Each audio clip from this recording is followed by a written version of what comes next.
Going to talk now to Alp Mehmet, Chair of Migration Watch UK, who's also been involved in this business for a very, very long time, keeping an eye on it. In fact, we first spoke to Alp about this big number that came out last week, the probable net migration figure from 2022, which turned out to be 606,000. I said at the time, it's far more important to look at the gross figure, which is 1.2 million people coming here, because we don't know that much about those who left. But let's talk to Alp right now to see what the latest is. Alp, a very good morning to you.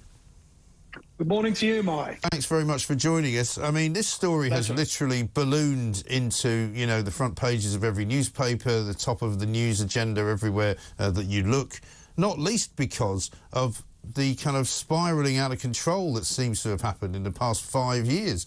We've now got Robert Jenrick heading off to Europe and then possibly on to Africa to try and convince people there not to come here.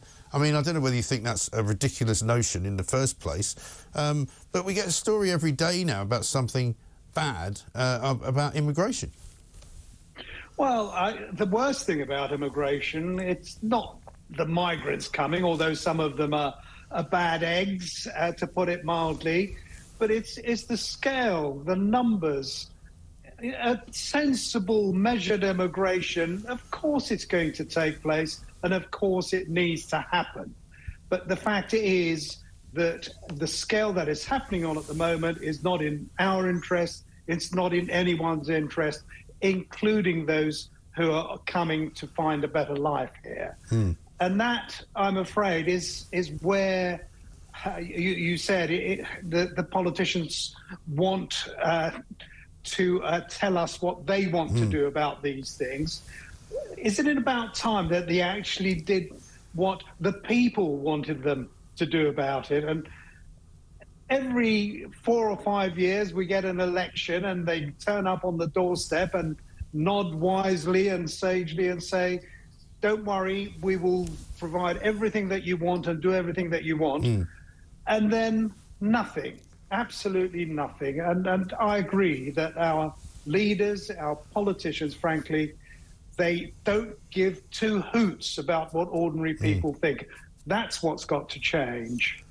Yes, and I think the numbers themselves speak volumes about the way this government has been so lax. You know, the idea that we've obviously encouraged people to come as students, the fact that we've encouraged people to come to do certain jobs, and yes, as you say, many of those people are in jobs that need to be done, but an awful lot of those jobs are not highly skilled, they're not highly paid, so we're basically importing a workforce when we already have a workforce here who just don't want to do those jobs. Well, they don't want to do them, A, because we don't pay very much in many cases, care workers, for example, and B, the conditions that they have to work in are appalling. And that is why someone living here who's got a mortgage, who's got a family to feed, they've got their own flat, house, whatever, to keep going. Of course they're not going to work the ridiculous hours that some migrants are prepared to, some new arrivals are prepared to work, and for the money that some of them are prepared to work. And that's what really galls me, is the fact that we allow the government to get away with bringing in people, allowing people to come in, no limits, employers to bring in as many workers as they like, as they want, and paying them a lot less than they would were they to recruit locally, which nowadays, frankly, since the new system was introduced, the new points-based system that was going to solve everything, they don't even have to look locally first, as they used to. The jobs that are now what is called the shortage of occupation list has got longer and longer. And I'm afraid that for so long as that happens, that we bring in students because they pay more than the local students would.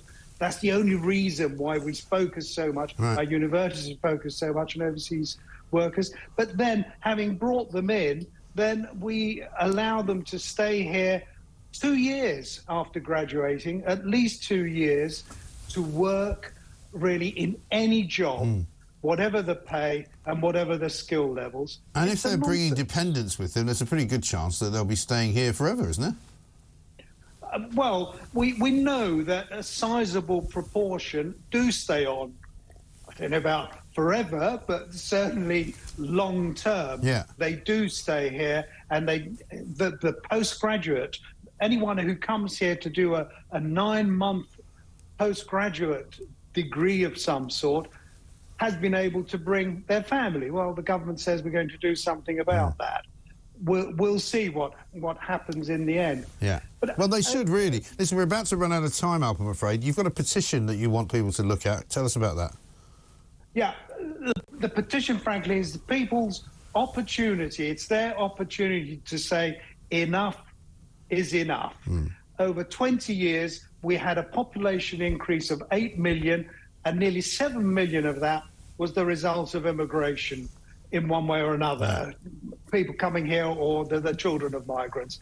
7 million people, the houses, the number of GP surgeries that are being crowded out, the number of people having to call on all our services, including the NHS.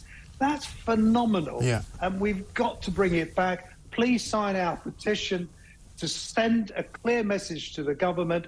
You've got to do something about this. You've got to reduce it across the board. Reduce immigration across the board. Reduce the rate at which people are now coming in. It's no good. It's not doing any of us any good, and it's not in our benefit. No, absolutely not. Alp, thanks very much indeed.